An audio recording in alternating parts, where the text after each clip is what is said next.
Have Wrexham finally kicked off their season? Two very good performances. Welcome back to Where Red Dragons Walk with myself, Luke, and today we have got Ed. A very, very positive weekend. Yeah, absolutely fantastic return. 4 points from 2 games. Really, really tough game away against Middlesbrough, who were flying high in second. Perfect. 4 points was more than what I expected to get. So really, really positive week. Could be the start of something now, a real springboard for us, hopefully. Yeah, definitely. I think let's look at the Oxford win. I don't know if I am mystical, but I did last week predict that Broadhead was going to score against Oxford, and he did.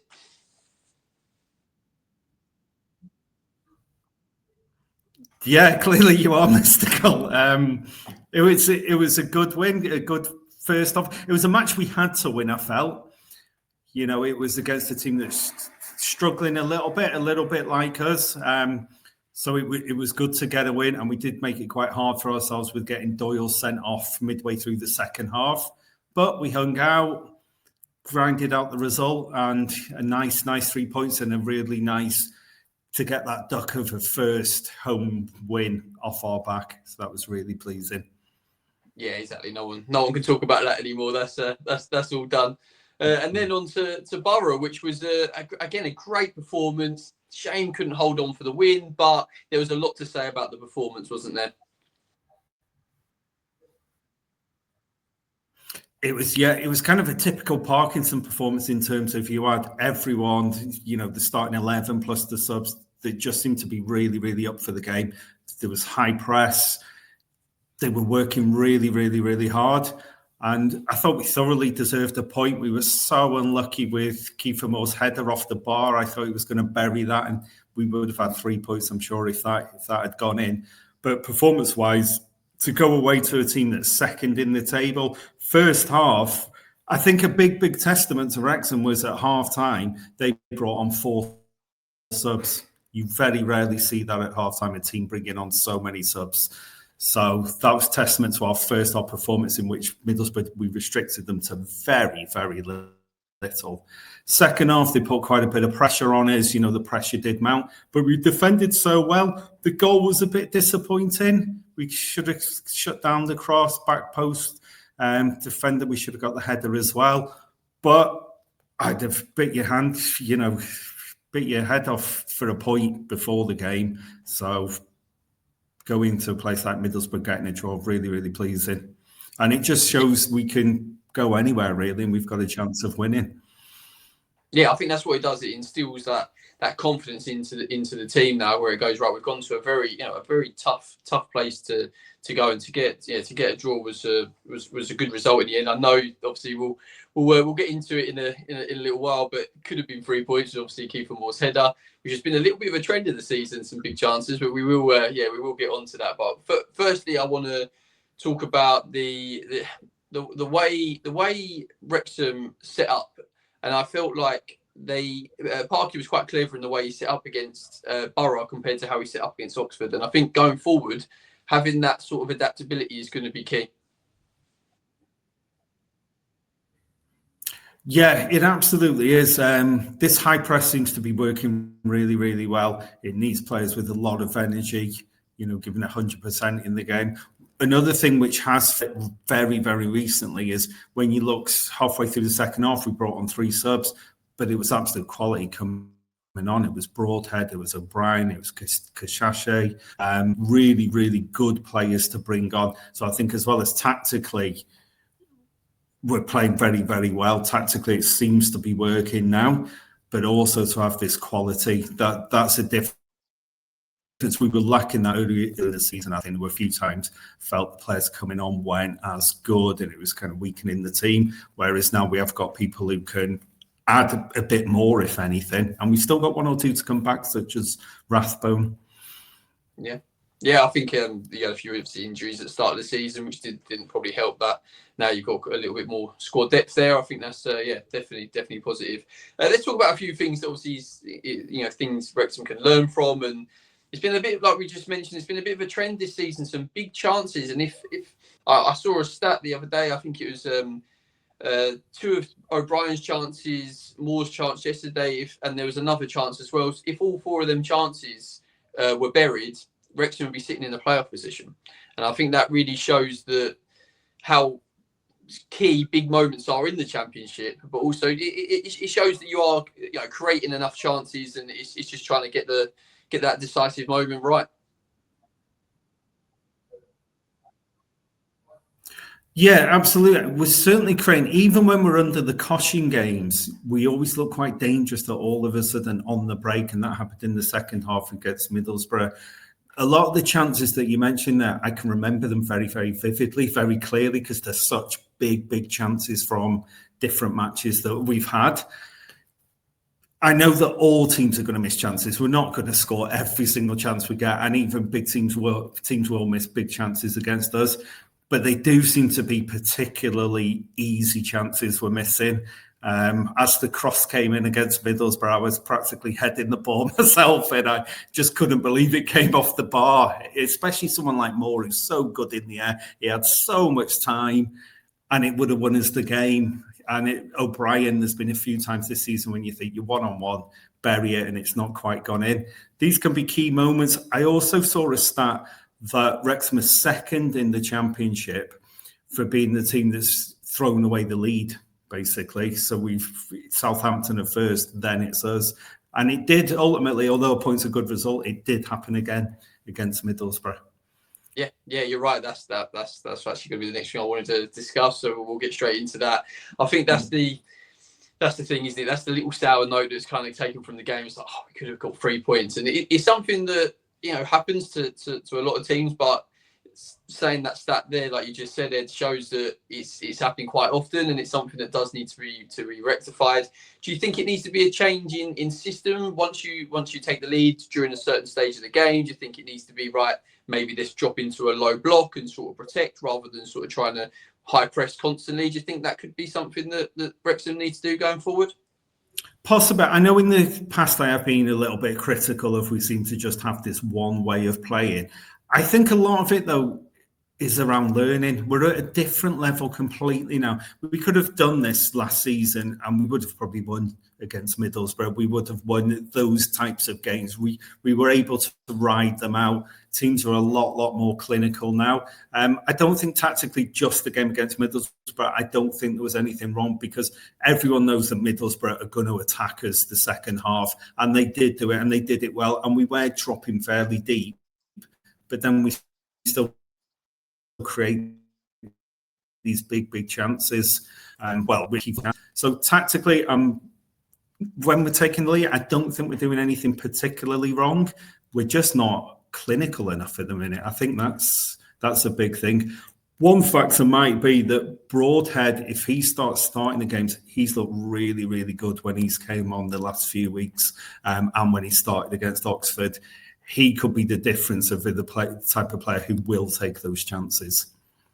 Yeah, he's a proven goal scorer at this level, isn't he? He knows how to get in them positions. He's very clever, Broadhead, isn't he? He kind of gets in them pockets and he gets them chances that some people don't even see. So yeah, I think keeping him fit is one thing. He has had a little bit of a history with injuries, but not massively. So yeah, try and keep him fit. He's definitely going to be a key for Wrexham going forward.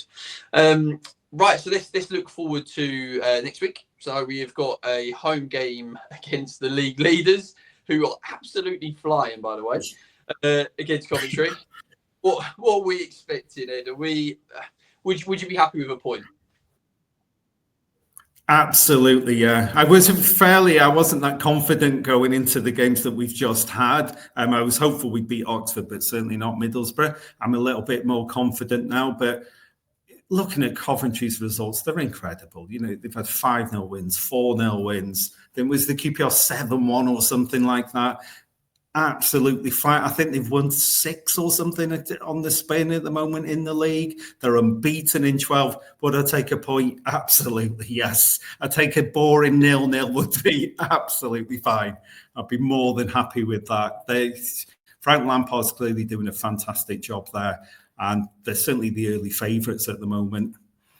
Yeah, they definitely are. And I think it sort of relates back to what we were speaking about being clinical. Coventry, I know you would like a 0-0, but Coventry odds on are going to score. I mean, they've got 23 plus goal difference. So it's actually going to be even more important for Wrexham to take their chances because you'd like to think Wrexham are going to have to score to get anything from the game because odds on Coventry are going to score. So, yeah, I think that's going to be key, isn't it?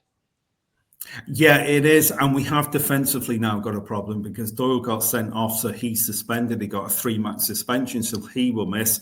Brunt came on in his place yesterday, went off in the first half injured. So defensively, we've got a little bit of trouble ourselves. And we have, as we discussed previously on the pod, we've shown a bit of quite fragile in some of those defensive positions.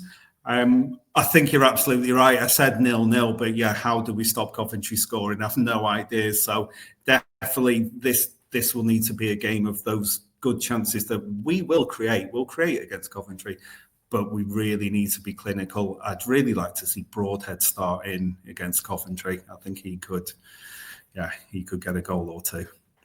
Well, Broadhead and Moore have played together, for Ipswich lately at club level. They've also played at Wales internationally, so they've got a good connection between them both, and I think that would work. But it's trying to fit. It's a puzzle, isn't it? You got Josh Windass, who's a very important player, stuff like that. So it's a bit of a puzzle. Right, moving on to our next section of the show, which we are currently following, which is the A to Z. So, what is your letter D for Wrexham, Ed? I was torn on this one. I nearly went for Dover because a few years ago we had a fantastic match where we were 5-2 down against Dover. We came back won 6-5. It was quite an epic game. But I thought maybe a little bit of a cop-up. I thought with the letter D, Deadpool FC, Disney FC, we get it thrown at us all the time. And it always seems a little bit fresh in a way as we've moved up the leagues with new opposition fans. So, yeah, I think now we've just took on board. We call ourselves Disney FC, many of us. And it just becomes quite good banter, to be fair. So I think that's... Just own it. I mean, like you say, you might, as a Wrexham fan, you might get it for the first start of every season so far because you keep going. Like all the fans, they say it in League Two, for example, and then you'll get it in League One, then you get it in the Championship. It's just thrown at you, but there's probably a little bit of jealousy in that, Ed, isn't there? So I think own it. Yeah, and it is good banter. And even we had it, I think that Dover match in particular was a 6-5 game. And I think people thought, oh, yeah, well, that's good for the documentary. How very convenient that this amazing match has happened. But everything seems to be a bit towards the documentary. If a ref gives us a decision, well, it'll be good in the documentary.